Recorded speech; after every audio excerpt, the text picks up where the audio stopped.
El esquizofrénico nazi de las múltiples personalidades pregunta para cuándo la segunda parte de la crisis del 2008. Para cuando la parte uno llegue a 10,000 vistas, como dije. Bueno, eso no va a pasar, ¿verdad? Nos quedamos a la mitad. Te dije que hacer un canal de tibios no iba a funcionar. La vocación socialista de China y el marxismo o de menos la 4T es lo de hoy. De eso debería tratar el canal. Concuerdo en que los tibios son los peores y da vergüenza trabajar aquí. Pero un canal de zurdos de mierda, ¡qué asco! ¡Viva la libertad, carajo! A ver, les explico a los dos. Tibio es alguien que quiere quedar bien con todo el mundo y no tiene una postura clara. Tibieza es cobardía. Pero cuando el mundo arde por fanatismos, la tibieza puede ser sensatez. Además, por supuesto que tomamos postura en este canal. Solo no aplaudimos como focas cualquier cosa que haga un político o empresario, del bando que sea. Si algo no somos en este canal es tibios. Se toma una postura muy clara ante cada acontecimiento, en función de lo que se quiere lograr, lo que ellos mismos quieren lograr. Se incomoda y se habla de temas que otros financieros evitan, aunque esto implique que no nos vea nadie porque decir la verdad duele. Con datos, fuentes y sí, mucho sarcasmo para terminar de caerles mal y dejar claro que no estamos aquí para quedar bien con nadie. Así que, aunque no hayamos llegado a las 10,000 vistas, aquí la segunda parte con más información que zurdos y fachos de mierda odiarán por igual. ¿Cómo afectó a México y paralelismos con la crisis mexicana y venezolana de los 90? ¿Cómo afectó a Europa? ¿Qué relación puede tener el esquema Ponzi fabricado por Bernie Madoff? Y las propuestas libertarias de autorregulación, lo que veremos en este video. Ay, ternuritas, ¿en serio se puede ser tan ingenuo? O sea, no es tan mal, pero hacen agua por todos lados. Igual que el marxismo. Son tan parecidos. Puras cosas que suenan lógicas y razonables, pero totalmente desapegadas de la realidad e inaplicables. En fin, comenzamos. Impacto en México. Resumen rápido. Los primeros indicios de una crisis financiera aparecieron en 2007 en Estados Unidos. Fue originada en el sector inmobiliario y alimentada por múltiples factores como el crédito barato, las bajas tasas de interés, préstamos irresponsables, ingeniería financiera imprudente, un apalancamiento excesivo por parte de las instituciones financieras y una regulación inadecuada, por no llamar inexistente. El colapso del banco Lehman Brothers en 2008 desencadenó una reacción caracterizada por el pánico en los mercados y una pérdida de confianza que paralizó el crédito.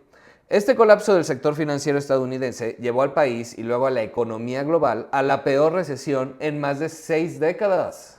Para responder a la crisis, el Banco de México recortó la tasa de referencia en 375 puntos base, o sea, pasó de 8.25% en noviembre de 2008 a 4.5% en agosto de 2009.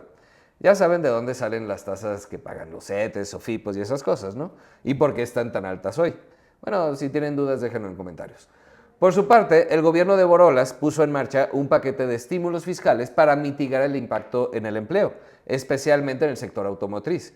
Este paquete incluyó reducciones temporales de impuestos y tarifas eléctricas, un incremento en el gasto público, así como descuentos en las aportaciones al IMSS, con el objetivo de incentivar el consumo y la inversión. No haré comentarios en este video, bueno, casi. Encuentren las contradicciones entre lo que pasa en la vida real y las posturas ideológicas ustedes solitos.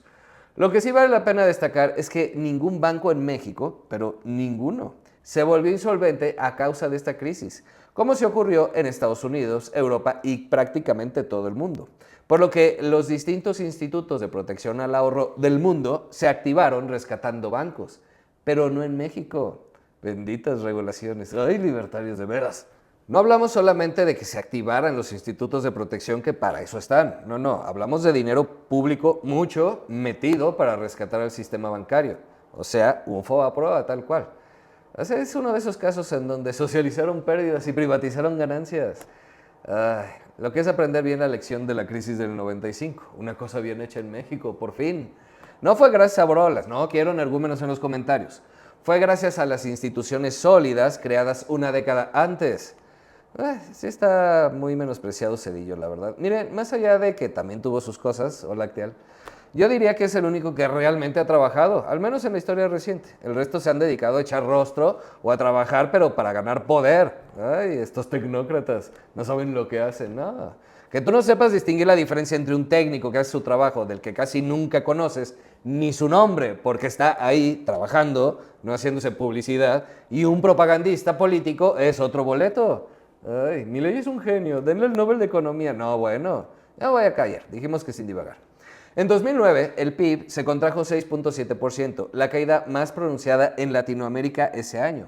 arrastrado por la dependencia económica de Estados Unidos, por supuesto, lo de siempre. Si les da gripa por allá, a nosotros nos da pulmonía. Cayeron la inversión extranjera y las remesas, pero en 2010 creció 5.1% y 3.7% en 2011, recuperándose rápidamente. Fue una caída similar a la del 95, cuando la economía decreció 6.3%, pero sin una inflación desbocada ni necesidad de endeudamiento excesivo, y una línea de crédito flexible del FMI para contener volatilidad cambiaria.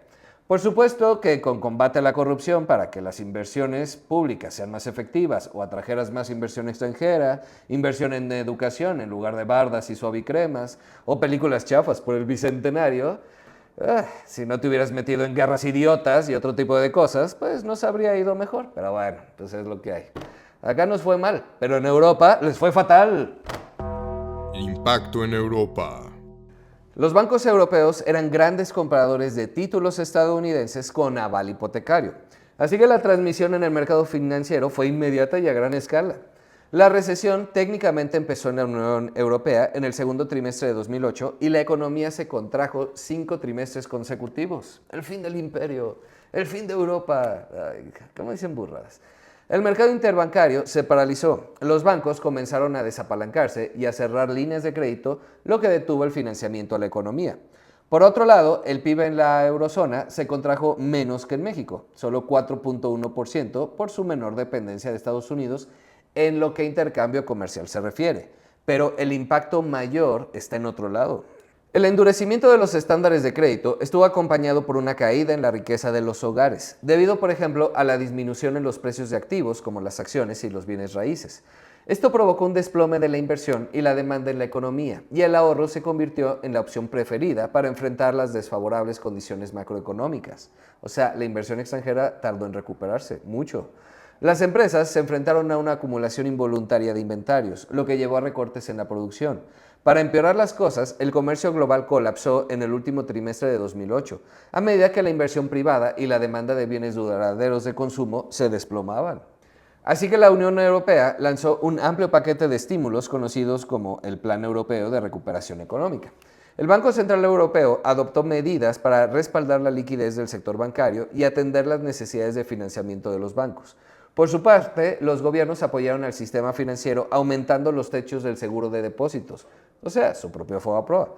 Casi todas las principales firmas financieras requirieron rescates públicos, ofrecieron garantías para las obligaciones bancarias y recapitalizaron bancos que estaban siendo rescatados o liquidados. Además, se implementaron medidas fiscales para mitigar los efectos de la crisis en el resto de la economía.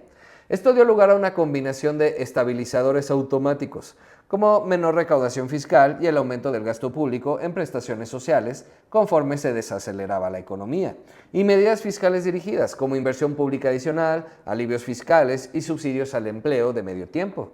Les digo, en tiempos de crisis todos se vuelven keynesianos. Vean el video. O sea, les fue peor, pero son ricos. ¿Cómo dice el dicho? Más tiene el rico cuando empobrece que el pobre cuando enriquece. El déficit público pasó de 2% en 2008 a 6.3% en 2009. ¡Una locura! Y nos quejamos del 5.7% del último año del PG. Si lo hace Europa está bien, pero si lo hace AMLO está mal. Pues sí, porque lo haces en un contexto de crisis para reactivar la economía, no cuando todo está bien. Solo a los cuatroteístas se les ocurriría ponerse de keynesianos en un contexto de crecimiento económico global. ¡Contextos!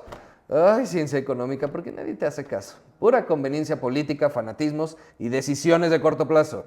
Recen por favor porque no nos caiga otra pandemia o crisis de fuera porque no la aguantamos. Y ya, no me hagas divagar.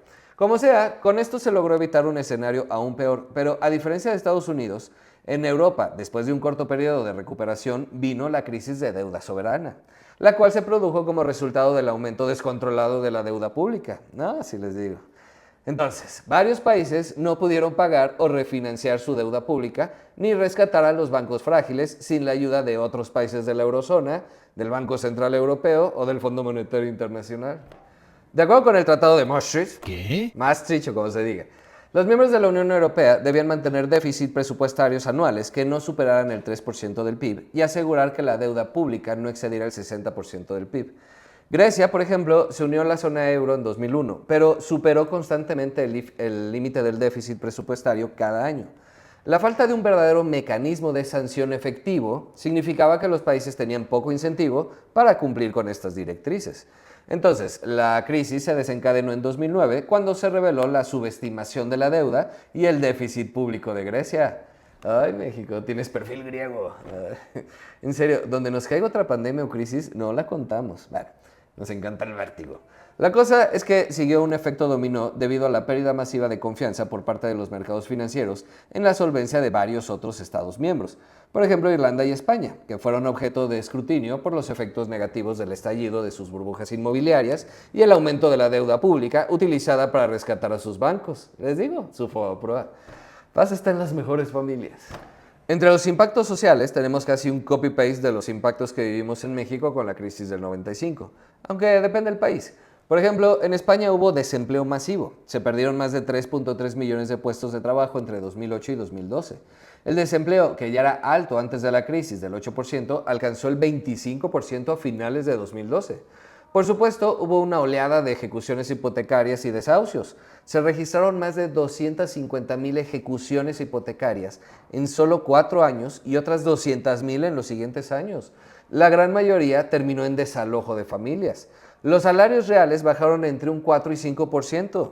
Aumentó la pobreza, aunque allá se mide un poco diferente porque no es pobreza como acá. Hablando de españoles, porque migrantes, esos sí son pobres. Pero la población en riesgo de pobreza o exclusión social pasó del 23.8% al 27.2%. Y ante la falta de empleo, más de 2 millones de personas abandonaron España, aunque en realidad la mayoría eran residentes. Solo 290,000 aproximadamente de los que salieron eran españoles. Pero lo que sí revela este dato es la gravedad de la situación económica para la población general, revirtiendo años de inmigración neta. Por supuesto hay niveles. De los que menos males fue, pues tenemos, como siempre, Alemania. Su tasa de desempleo alcanzó un pico de 7.8%, bajando a 5.5% para 2012. No hubo crisis de vivienda ni alza de pobreza. Pero en el otro extremo tenemos a Grecia. Grecia. El desempleo superó el 26%, con el desempleo juvenil rondando el 60%. Y la población en riesgo de pobreza pasó de 28 a 34%. ¿Cómo España y Grecia pueden ser tan diferentes a Alemania? Si quieren hacemos video... no, espérate, ya hay video de Alemania. Hacemos video de España y Grecia. Pero básicamente se puede resumir en poca competitividad, altos déficits fiscales, burbujas inmobiliarias, o sea, préstale al que sea, total, que todos tengan casa. A ver cómo nos va. Bancos muy expuestos y con reglas frágiles, Estado de Derecho ahí, y sin poder devaluar moneda, pues la cosa se agrava. Luego hacemos video de ellos. Pero mi ley quiere dolarizar. Tiene sus ventajas, claro, pero no están midiendo los riesgos. Bernie Madoff. Esquemas Ponzi. Este sí fue el maestro, el esquema Ponzi más grande de la historia. No provocó la crisis, por supuesto, pero se destapó la estafa gracias a ella. La historia es increíble. Con recursos provenientes de trabajar como salvavidas y de una empresa de rociadores de jardín, incursionó en el negocio de corretaje de acciones de venta libre, la cual prosperó. El sueño americano. En 1970 fue de los primeros en participar en el incipiente mercado electrónico que terminaría por convertirse en el Nasdaq y se hizo de la reputación suficiente para que muchos inversionistas confiaran en él. El fraude de Madoff empezó como todos, entre amigos, familiares y conocidos de sus clubes campestres. Luego se sumaron fondos de cobertura, administradoras de pensiones, fondos universitarios. Y síganse quejando de que su Afore paga poco, ándenle, regulaciones. Para mantener el esquema, Madoff les prometía a sus clientes, en vez de rendimientos sorprendentes, aunque de todas maneras bastante altos, entre 12 y 15%, pero lo hacía tanto en años buenos como en malos. O sea, consistencia en un mercado cada vez más volátil y siempre cumplió con lo prometido. Pero esa es la cosa, es imposible hacer eso, a ver si ya les entra en la cabezota. No existen los rendimientos garantizados más allá de un par de puntitos por arriba de inflación, y eso porque están sustentados en bonos gubernamentales, o sea, la deuda de todos. Pero ningún tipo de negocio da rendimientos constantes, siempre hay años malos. Donde te lo garanticen, huye. Y por supuesto, ¿adivinen qué? La falta de regulación. Libertarios, de veras, si no sabes exactamente en qué mete el dinero tu broker o corredor, no le entres. Las excusas de es que nunca falla, las regulaciones no se acoplan a nuestra tecnología, por eso tenemos que irnos a Islas Seychelles, San Vicente o veto a saber a dónde, a Suiza. Ay, si no tienes para vivir en Suiza, no manden su dinero a Suiza. Ah, por cierto, ¿alguien sabe qué fue de Billions? 3 veces, en 3 videos advertí, pero no, increíble que conocidos míos cayeran. Ay, a ver si ya me hacen caso. De una vez les aviso de Smart Plus, que también me mesean. Si no está autorizado para operar por Comisión Nacional Bancaria de Valores o Comisión Nacional de Seguros y Fianzas, huyan. Punto y se acabó. Lo mismo aplica para plataformas de trading. A ver, que estas seguro no son estafa. Os hablo de eToro, Interactive Brokers, Plus 500 y de ese tipo. Están bien reguladas en sus países, pero como usuario mexicano no cuentas con protección legal en caso de disputas o problemas con el broker. Así que es bajo tu propio riesgo. GBM, Actinver, Bursanet, Cuspid, ya sé que no son tan glamorosas, pero sí están reguladas. No, ¿saben qué? Si les tengo que explicar esto, no son traders, no le anden jugando al trader. Contraten un asesor regulado y solo acepten inversiones en instituciones reguladas. En México las regulaciones son buenas, razonablemente buenas. No somos libertarios. Pero si no te fijas ni en lo básico y le das tu dinero a cualquiera, pues... ¿Te calmas? Es que me ponen como un energúmeno. La cosa es que la fortuna que acumuló fue resultado de un esquema Ponzi. Madoff utilizaba los fondos de nuevos inversionistas para pagar a los más antiguos, creando la apariencia de retornos estables y excepcionales. Su esquema sobrevivió a lo largo de una recesión a principios de la década de 1990, una crisis financiera mundial en 1998 y las secuelas de los ataques terroristas en septiembre de 2001. Pero ya no aguantó el colapso financiero del mercado hipotecario. Los fondos de cobertura y otros inversionistas institucionales, presionados por las exigencias de sus propios clientes, empezaron a retirar cientos de millones de dólares de las cuentas de Madoff. Se generó una corrida de inversionistas y Madoff no tuvo los fondos para pagarles. Los pedidos de retiros sumaban 7,000 millones de dólares y apenas disponía de 300 millones para pagar o responder, pues. Y en medio de la crisis ya no pudo conseguir nuevos clientes, obviamente. De un día para otro, el esquema colapsó. Las pérdidas en capital alcanzaron los 64,800 millones de dólares, si se toman en cuenta las ganancias ficticias. O sea, las que decían los papelitos que les habían abonado a las cuentas de sus clientes en por lo menos 2 décadas. De estas pérdidas, entre 17 y 20 mil millones realmente fueron las pérdidas reales de efectivo. Obviamente agravó la situación de muchos. El 11 de diciembre de 2008 fue arrestado y condenado a 150 años de prisión, aunque solicitó pasar sus últimos días en arresto domiciliario debido a la avanzada insuficiencia renal que padecía. Ay, no, sí, pobrecito. Se le negó y en 2021 murió a los 82 años en la cárcel. En esta turbulencia hubo reputaciones profesionales que quedaron destrozadas. Más de una docena de fondos de cobertura y administradores financieros se vieron obligados a admitir que habían enviado dinero de sus clientes a Madoff y lo habían perdido todo. Banqueros de la banca privada suiza, bancos comerciales internacionales y grandes firmas contables fueron llevadas a juicio por clientes que habían confiado en ellos para monitorear las inversiones de Madoff. Incluso para la SEC, que había investigado desde 1992 el esquema, pues fue un caso humillante. A través del proceso de bancarrota, algunas víctimas pudieron recuperar todo o parte del capital en efectivo que invirtieron con Madoff. Un estado de derecho más decente.